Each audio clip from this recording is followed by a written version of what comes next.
For years, rumors have circled that deep in the woods on Mount St. Helens lives the fabled Batsquatch. While there are many tales of Batsquatch, they're all a bit hazy on the details, which makes the truth such a juicy mystery. So what better way to honor the legend than with a hazy, juicy IPA? Well, how about declassifying the coordinates of Barry Obama's penthouse to start? It's either that, or grabbing one of these, perfect for camping and potentially making a new friend. That's right. I'm back on the podcast today to help the boys review Rogue Batsquatch Hazy India Pale Ale.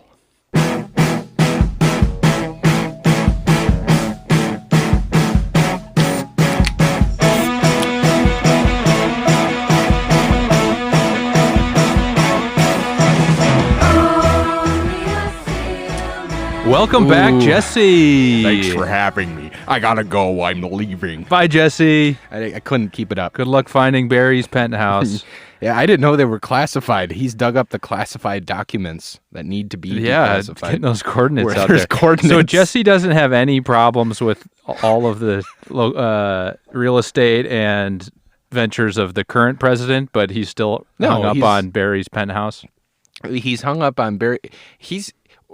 We can't get to the current president unless we solve. Sorry, I had to step back. I heard you as I was leaving. I couldn't figure out whether we had to go left down the hallway or right. And then Everyone makes that mistake here. Is it right? It better be right, because left is what I'm dealing with still. The left-wing conspiracies, Hillary's emails. Oh, your security's in here. Did you see that thing where Hillary did performance art reading her emails? No. I think that wasn't an Onion article. I think she was at some art thing in France where she was reading her emails. Like she was sitting at a booth reading the emails. Oh, weird. Oh, she was sitting behind a big mahogany desk. I saw a picture of that. She had a stack of papers. Yeah, Hillary Clinton spent an hour reading her emails at a mock Resolute desk for art.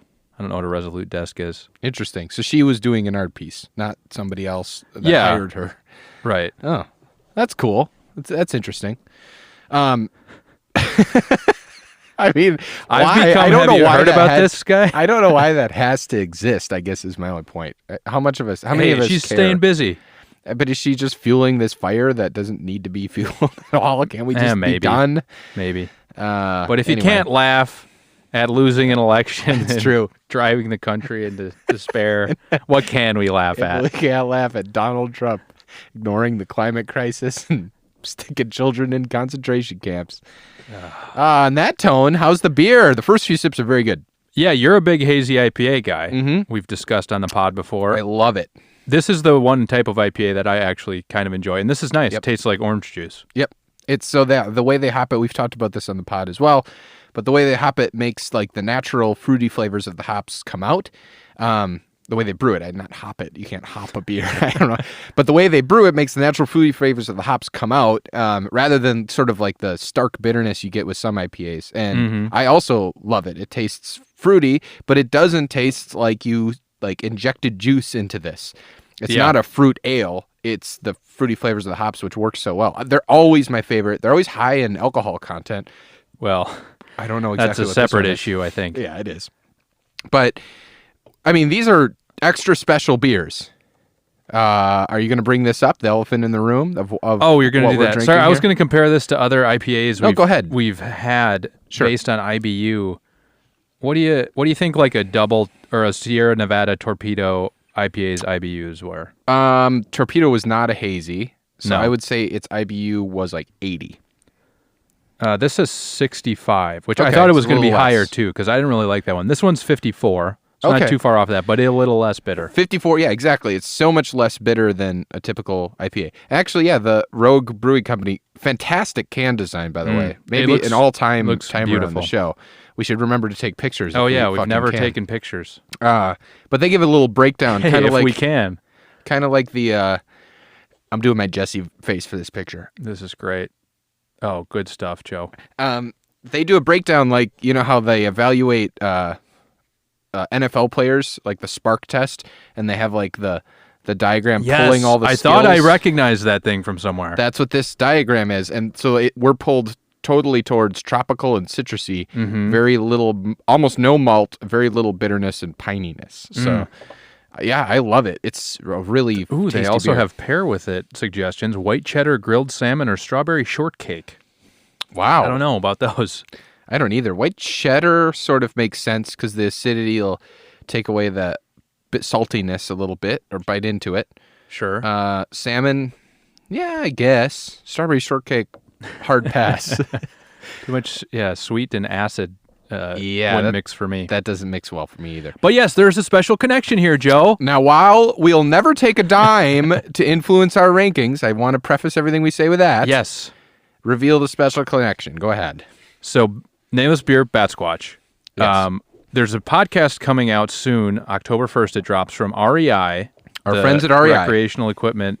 What is it? Industries? I'll look it up while you talk. I should have known.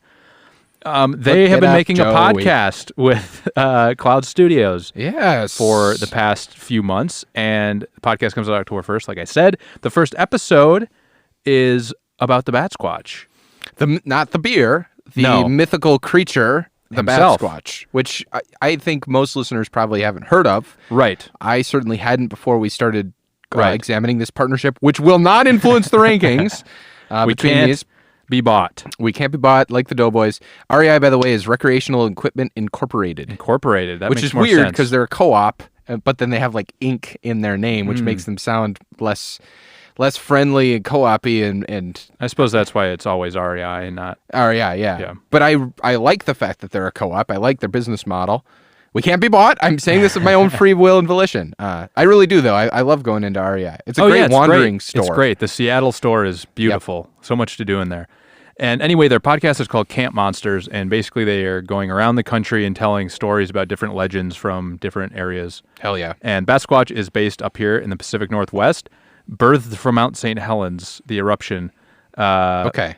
So it came That's out where of it came from. The fiery hellscape of Mount St. Helens, and is it just the portmanteau or whatever? Is that a portmanteau, Batsquatch? No. Maybe. I don't know. I don't know if you have to have only parts of each word or Yeah, if I don't know. it can be... Whatever. But is it literal? The Batsquatch is a flying Sasquatch-like creature? Is that what this is? Well, there are Because different interpretations of it, but this one on the can where it's kind of like a man-sized bat with big jaws and big teeth. Right. That's kind of what it's described as in the podcast as well. Right. Who terrorizes, you'll have to tune in to find out. Right. You know what this character What? looks like? Well, I think it only shares like I would break the proportion of it being a Sasquatch versus it being a bat to like 95% Sasquatch. Mm-hmm. And then it just also has wings. Yeah. That's a terrifying creature if that thing's flying around. Given that like Sasquatch has never been do you believe had in the any of gift these of creatures? flight? Do you really believe? Maybe not Batsquatch. That one seems a bit insane. But do you really like does any part of you believe that something like the Sasquatch or Loch Ness Monster or anything like that exists? I mean, no, I guess Do you think though it's I think there are total things out there we fabrication? that we don't know or Right. something, That's kind of my point. which I think is what these things grow out of. Sure, or is it just pure? Did they grow out of like the need to create myth, to like almost like worshiping like the sun god or whatever, or did it grow out of like a lot of people saw some weird phenomena in the woods or like in Loch Ness? There probably is something in that lake, some weird phenomena. It's an eel. Could be a giant eel. Yeah, that kind of stuff. And then we mythologized it from there. Like, I actually think there's roots for all of these things. It can't be coincidence that they just sprang out of nowhere. Mm-hmm. There's some phenomenon that people are seeing, and I don't know what it is. Oh, so you think they are physically seeing something and then trying to explain it? Yeah, some rather people are than the, probably like, making it teaching up. a lesson thing? Man, that's a good question. I think maybe it's a combination of both. Like with the Sasquatch, maybe there was like for a while there, like some guy living in the woods who was like a big dude. Yeah. People saw him Hairy and like, back. mythologized him, that kind of thing. Like these things aren't like, they're not Hans Christian Andersen tales. They don't have morals or whatever. It's just like, can you believe this thing exists in the woods? So then like that campfire story, someone who's good at telling a story maybe saw this person or heard about this person. and then created Sasquatch, and then like there are certainly some people who are now fabricating and like photoshopping whatever. Yeah, have you heard images about and that podcast that's like searching for Sasquatch thing? I think it's called like Wild Thing. stuff. No. I know like what's his name was doing a documentary about that. The guy, the screechy comedian, I can't fucking remember what his name is now. It was a beef with Jerry Seinfeld. No, I can't remember. I don't know. Anyway. Wow. Who could that be? Hold on, I'll look it The up. screechy You tell me comedian about who the has searching a beef with for Seinfeld, It's just a or searching for Sasquatch. Searching for Seinfeld. You'll find it on Netflix in 2021. Did you hear about that? Yeah, you won't have to. Have you heard about this? You're no longer searching. I think it's called Wild Thing. It's this woman who, like, her grandfather, late in his life or something, became obsessed with the searching out for a Sasquatch thing. Oh, okay. And so she's like interested in exploring like why, essentially. Why did he do that? Oh, like why did he leave everything to go and do that? Yeah, and I don't know if he left everything or not. It just became his focus at the end of his life. I only listened to the first episode of it, so I don't know much more than that. But she comes out to the Pacific Northwest because that's where a lot of this stuff is based, and like goes out with the people who are like, this is real, we're searching for them, sort of thing. Wow. That's pretty cool. I think there's a very, very similar thing, which is what Bobcat Goldthwait created, which is by finding Bigfoot, where it's kind of that. It's like the examining the people who want to do that more than the act of actually doing it. And Bobcat Goldthwait does have a beef with Jerry Seinfeld. And many people think the latest Comedians in Cars season, he like calls somebody a hack and they bleep out the name. And I looked it up and people are pretty positive it's Bobcat Goldthwait that he says like a not funny hack. Beef indeed. That's fun. Jerry Seinfeld's always getting into those tiffs, it seems like. Yeah. Like he cares so much about like the rankings. Like He in his does. head, he's a little kid who cares about, like little kids care about who's the fastest kid. Yeah. Jerry Seinfeld still cares about who's the funniest. Yeah, that's Who true. else Like is we're an funnier? elite company and everyone else isn't. Isn't that cool? That's like his whole show there. I Yeah. still watch it. It's funny. I like it too. I I like watched the Eddie Murphy one. That's the only one I've seen of the new season. It's great. Eddie kind of seemed like he didn't want to be there, but other than that, it was Which good. is great. It is kind of great. Eddie yeah. Murphy doesn't care about anything anymore. No, he doesn't. And he kind of seems like he has a bit of social anxiety now. Like, Sure. He's been out of the spotlight enough. He does not want to go back in, but he's sort of dipping his toe back in, which is interesting. But yeah, so Sasquatch, we did our piece about REI and their thing. Did you do the thing about the event they're having? There's an event. Yes. Thank you for reminding me, Joe. Down in Portland, they're doing an event on September 28th. It's like a Batsquatch festival type thing because I sent a picture of this can to the people at REI when we were doing the Batsquatch thing. I said, oh, look, this beer is doing a Batsquatch thing. And then they got a partnership set up, so they're doing like a collaboration for this festival where REI is going to debut the podcast and Batsquatch is going to have this beer there. Rogue is going to have this beer. Sorry, and Rogue is going to have this beer here. That's awesome. So if you're listening in the Pacific Northwest and you're bored next Saturday on the 28th of September 2019, Come on down. You come on down. We will not be there. We are not affiliated in any way with this event, and we It's will at never Rogue take money. East Side Pub and Pilot Brewery, I believe. Very cool. Could be anywhere, though. As this is an unofficial plug. Yes. Speaking of kind of being out searching in the Northwoods, you know where I was this last weekend? Well, you do, because you helped me out greatly, and I owe you one. Yes, you do. So I went camping. I'll get into that, but thank you again. You came over to my house, and you looked after my cat, Phoebe. And you saw gave her Phoebe. food. That was nice. She didn't eat all her food. She didn't? That I left the day before. I was afraid she would just gut all the food I left out overnight. Right. That's No, good. yeah, I sent you that picture. She only ate half of it and then scattered the rest around the Like surroundings. a kid moving peas and mashed potatoes on and the then tray. With the water dish, too, I think you know that she drags it off of the rubber mat. Why does she do that? She, Devin and I have a theory that my cat has ultra sensitive whiskers, and her whiskers, when they go into the water dish, she doesn't like that. So I don't know why she drags it, but she actually drinks water by dipping her paw in the water and then drinking the droplets that come off of her paw. Okay. Or nowadays, she's taken to, when I start the refrigerator and I start the ice machine, she runs into the kitchen to collect loose ice that comes out. So I make sure a couple of loose ice things come out onto the floor, and then she licks the ice cube until it's gone. Wow. So she's a very strange water drinker. But thank you again for stopping by and looking after her. That meant a lot. No problem. No problem. And anyway, so I'm out there. I was out camping at Cape Disappointment, Oh, cool. which was anything but. My parents were out there.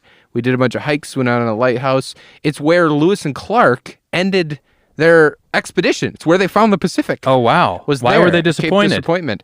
It was actually named by John Muir, Oh, okay. who was trying to find the Pacific and went that way and wound up on that cape, apparently, allegedly, like hundreds of yards from the Pacific Ocean, and gave up and said, I'm not ever going to find the Pacific. Turned around, named it Cape Disappointment, and went back.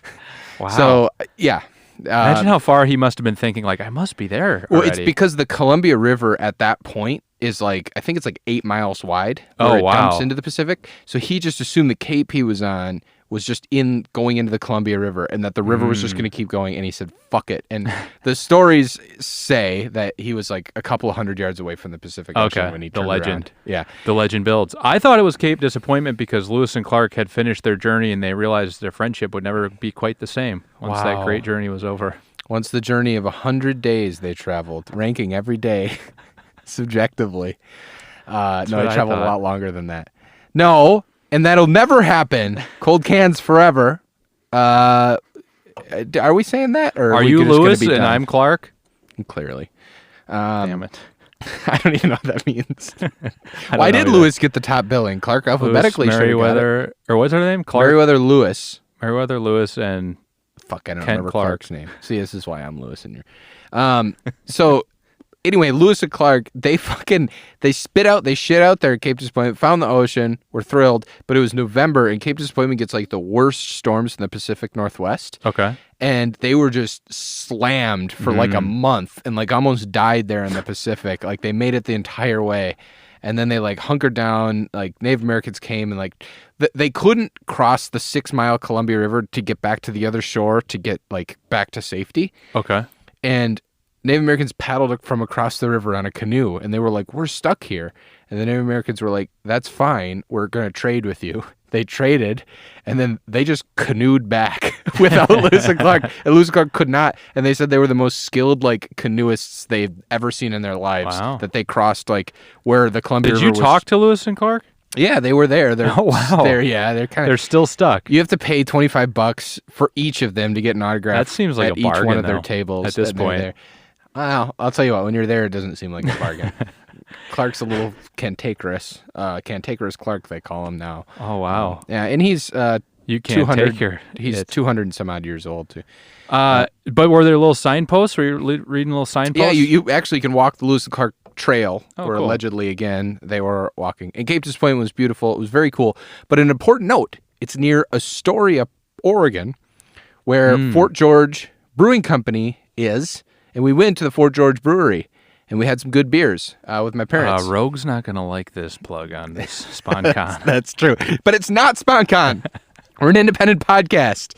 And this will Rogue not is great. impact the ranking in any way. My relationship so far with the REI Inc. will not factor in any way. But I just want to say, the beer going down though? Fort George is really good. But not as good as this. Honestly, this is one of my favorites. Actually, Fort George is excellent beer in their brewery room. What did you have there? Do you remember? Cool.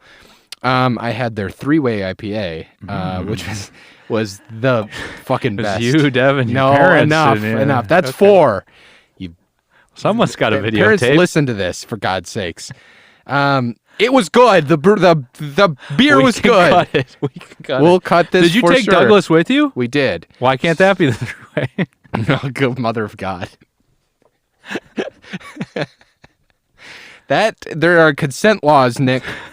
So let's get back to Rogue. It's going down very well. Yeah. But I'm not like, I didn't drill through this like I do some beers. I think that's part of the potency of it is kind of getting in the way of that, don't you think? But it's good in that way. I don't think it tastes boozy to me. I think you've just been talking about Lewis and Clark a lot, and that's why you haven't gotten a sip in. Yeah, it might be true. I got jacked about Lewis and Clark. Smooth. No, that's cool. It sounds like a cool trip. I'm glad you were able to do that, like take the time to spend with your parents too. That's cool. Yes, it was fun, okay? You bastard. Cut the part from earlier and you'll be fine. I'm not cutting anything. I leave it all in. Yeah, no, okay, that trip was good. This beer is really good. I would love to go down and check out Rogue. You're going to be at this event. I'm not going to make it. Yeah, I think I'll be there. Yeah, but yeah, it's a good time and go check it out. This beer, very good. Slightly warm when you brought it here. You said you pulled it out of the fridge, yet it's the fridge about room upstairs cannot be functioning at full capacity because this was in there for 3 hours, and yeah, I brought it down and it was like the cans weren't even that cold to the touch. But nonetheless, the show is called. Yeah, it's antithetical to the nature of the show itself. But I really like it. It's exactly as advertised. The citrusy, tropically, high alcohol. It tastes that way, but not boozy, like you said. Yeah, I could drink it's not sessionable, but it's probably not very sessionable. sippable for in the autumn too. This works really well. It kind of just reminds me of a screwdriver, actually, too, because of the strong orange juice taste. Really, a little bit. I guess, yeah. It's almost pulpy. Pulpy. That's pretty good. The pulp is palpable. The pulp is damn palpable. Okay, beer advocate score time, huh? Yes, it is. You're gonna like this one. Wow. So this is Batsquatch Hazy IPA, 6.7% alcohol, gets a 89 for very good. Wow. It is very good. Mm-hmm. So the snobs like it. So it's sippable and it's snobbable, but it's not sessionable. I've got a hot take, though. Yeah, go From ahead. Trader John 1968. Trader John's. Probably the worst IPA I have ever tasted. Bitter, with a lingering, rather unidentifiable taste. I am astounded that anyone could find this beer even remotely appealing. Wow. A lot of absolutes here. Yeah. If they are attempting to tackle the Three Floyds brand with their graphics depicting demons and monsters, then they are way off base, at least as it applies to the Chicago market. So I'm not familiar with Three Floyds beer. I am very scared by looking at this can. Quite frankly, it makes me sick. No, he thinks they're copying them. Yeah, I see. So he's probably an employee of the Three Floyds brand. But it also sounds like he was scared of the can. Like he bought it and then it spooked him and he was getting nightmares. Yeah, I don't like looking at this, honey. It's just a I had beer. my sunglasses on when I bought this, honey. Here in the cold light of day, I don't know. I mean, it doesn't compare to Three Floyds. He gave it a 2.94 out of 5, which seems high for being that critical of the beer. And his name is John Floyd III. Trader John Floyd III, 1968. Yeah, that guy seems like a piece of shit. This beer's good. He probably just doesn't like hazy IPAs and thought it was going to be like a regular IPA and then was like, what the fuck is this? Yeah. Again, it's all about expectations, people. You got to go in with the right expectations. You can't retroactively look at something. That's why we put 3.5 stars on our cold cans logo. Right. If Set anything, expectation. Yeah, it's a little generous. It's going a little generous with our expectations for the listeners. Okay. Well, I like that the snobs like it as much as I don't like the snobs. It seems like the type of beer. It's Oscar bait a little bit here. It's the type of beer that would be good at the Beer Advocate. And I agree. I think it's good as hell. But before we get to our rankings, I have a mailbag this week. Oh, nice. At Brooksmatic. Oh, yeah, this whole thing. Went on a little bit of a thing from last week's episode where he was referenced. He tagged us in a fury of tweets, said, first of all, you better at the BSB when you drop my name on the pod. Thank you, Flurry is what I was going for. Second, you/Fighting Irish speaks the truth. If you're reaching for a cheap Mexican lager, you reach for Tecate. It's obvious. Third, Joe thinking gaseous clay is some kind of galaxy brain joke and belittling Nick for using the very common BM abbreviation is peak Glockstock. I'm here for you, BSB. I think that these shots were unwarranted and made me feel small. Fourth, where was this lovey-dovey sentiment from Joe during past light Mexican lager reviews? The Tecate Syndicate demands a Mexican beer showdown. Enough with the nonsense rankings from Cold Can's podcast. So it sounds like he, like many of our other listeners, is done with this show. Thanks for chiming in at Brooksmatic. It's always nice to hear from a fan. Yeah, we had a follow-up mailbag as well from Zach Jabal from last week. He must have been listening on Sunday. Let me see if I can find it. Oh boy. Gotta dig through the archives. We're underprepared. No, I got it. So he said, glad it turns out I've already made a partial appearance on the podcast because, as the listeners know, he'll be on in due order, maybe next week, maybe last week. Right. And then I said, I think you spoke for much of Cold Cans Nation with your thoughts. And then he says, I suspect you're right. And to remind the listeners, it was all about how we don't know what the hell we're talking about, essentially. God damn it. That may be true. but you we do our best. Right. But let's rank this. Yeah, let's rank it. The definitive rankings. You thinking top 10 cream? No, we can't be bought. Enough with this. Not I'm that they're paying cream. us. Not that they're paying us. Sierra Nevada Hazy Little Thing is at 9. You think this has got to go up against that? I know you love that beer. I love that beer. You're right. So this Sierra Nevada Hazy Little Thing, its profile, Sierra Nevada Brewing Company, of course, it's an IPA, it's the same style, 6.7% alcohol by volume, beer average score of 3.96 out of 5, or very good. Did this get very good? I forgot what you said. This got very good, but it was on out of 100 rather than out of 5 because beer average gets changed it 1,000 times. They've changed their rankings. I don't know if this is quite as good. I think that this... For the record, I checked again, it is 89. They both have an 89. Wow. Okay, so they're tied. I think that the Hazy Little Thing IPA, for me, is a little more, I don't even know how to describe it. Thing? It's a little more utility. It has a little more utility. I find that I could pair it with more settings and maybe more foods, but usually I don't pair IPAs cheddar cheese and Asiago. And a strawberry shortcake.